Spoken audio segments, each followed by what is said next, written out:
The starship Elysium hummed softly as it drifted through the inky void of space, its sleek metallic hull reflecting the faint light of a distant sun.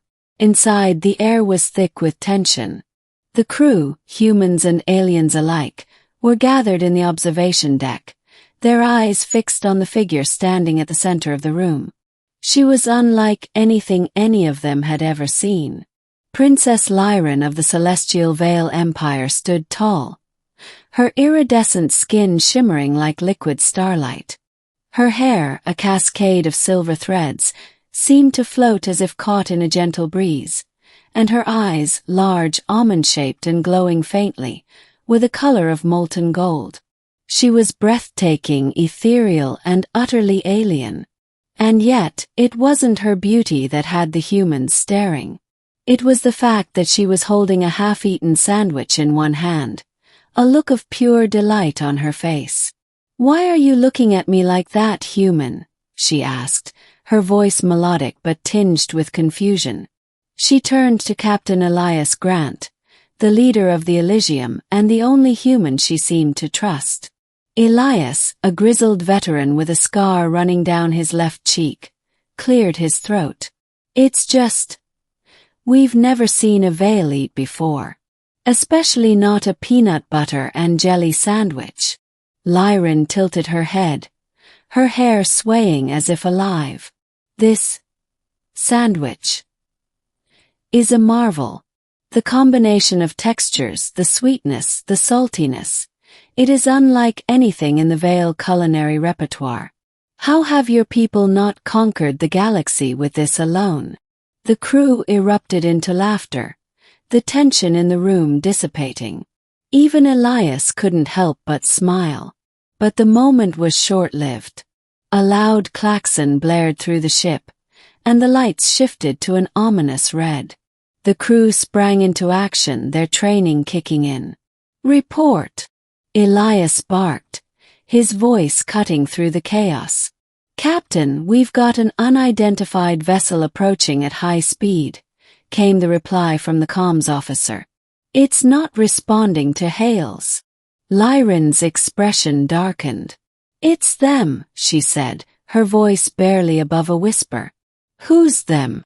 Elias asked, though he already had a sinking feeling he knew the answer.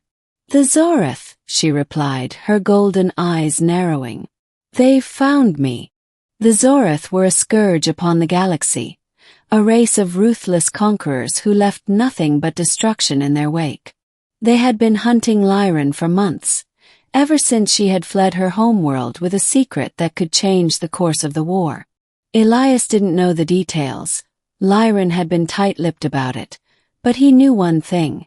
If the Zorath got their hands on her, it would mean disaster for everyone.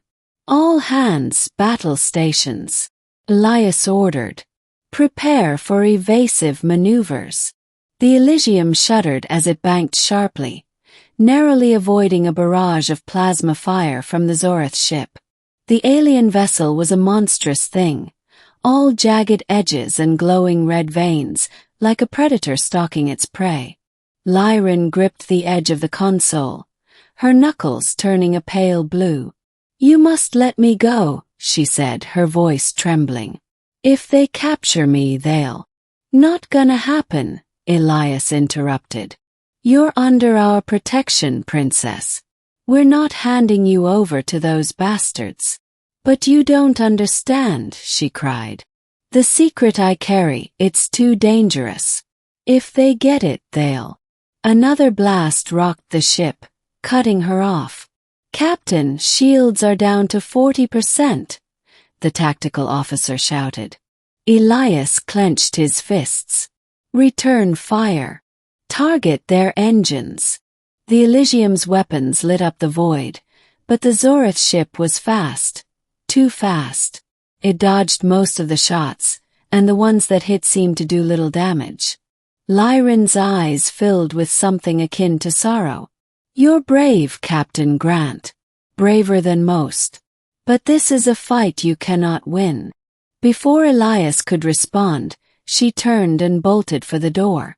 "Lyrin, wait!" he shouted, chasing after her. But she was faster than she looked. By the time he reached the hallway, she was already halfway to the escape pods. "Lyrin, stop," he pleaded. "We can figure this out together." She paused, her back to him. "You don't understand," she said softly. "This is the only way." And then she was gone, the escape pod launching into the void before Elias could stop her. The Zorath ship immediately changed course, abandoning its attack on the Elysium to pursue the pod. Elias watched in horror as the alien vessel closed in, its weapons glowing with deadly intent. "Captain, what do we do?" the tactical officer asked, his voice tight with fear.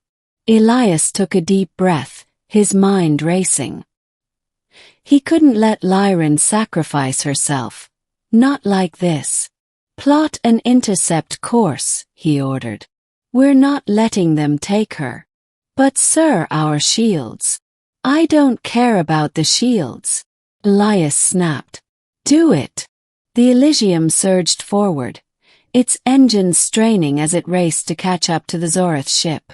The alien vessel was already closing in on Lyrin's pod, its weapons charging for the kill shot. "Fire everything we've got," Elias commanded. The Elysium unleashed a barrage of missiles and plasma fire, forcing the Zorath ship to divert its attention. The alien vessel returned fire, its weapons tearing through the Elysium's already weakened shields. But Elias didn't care. All that mattered was buying Lyrin time. Lyrin watched through the pod's viewport as the Elysium engaged the Zorath ship, her heart aching. She had never met humans before this mission, but in the short time she had spent with them, they had shown her a kindness and courage she had never expected. And now they were going to die for her. "No," she whispered, her resolve hardening. "Not today." She activated the pod's comm system, her voice ringing out across both ships. "Zorath vessel, this is Princess Lyrin of the Celestial Veyl Empire. I surrender myself to you. Cease your attack on the human ship, or I will destroy the data you seek." There was a moment of silence, and then the Zorath ship stopped firing.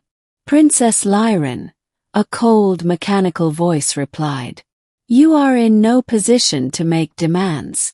"Perhaps not," she said, her hand hovering over the pod's self-destruct button. "But are you willing to risk it?" The Zorath ship hesitated, and then slowly began to move away from the Elysium. "Smart choice," Lyrin said, a small smile playing on her lips. Elias watched in disbelief as the Zorath ship retreated, Lyrin's pod in tow. He wanted to chase after them, to fight, to do something, but he knew it was futile. "Captain," the comms officer said quietly, "we've received a transmission from the pod." Elias's heart sank. "Play it." Lyrin's face appeared on the screen, her golden eyes filled with determination. "Captain Grant," she said, her voice steady. "Thank you for everything. You and your crew have shown me that there is still hope in this galaxy. Do not let my sacrifice be in vain. Fight on for all of us." The transmission ended and the screen went dark. Elias sat in silence for a long time, his fists clenched so tightly his knuckles turned white. Finally he stood, his voice firm. "Set a course for the nearest Alliance outpost," he ordered. "We've got a war to win." Months later, the Elysium returned to the site of the battle, its hull scarred but intact. The war was over, the Zorath defeated, thanks in no small part to the data Lyrin had smuggled out of her homeworld. Elias stood on the observation deck, staring out at the stars. He still thought of her often, of the alien princess who had sacrificed everything to save them.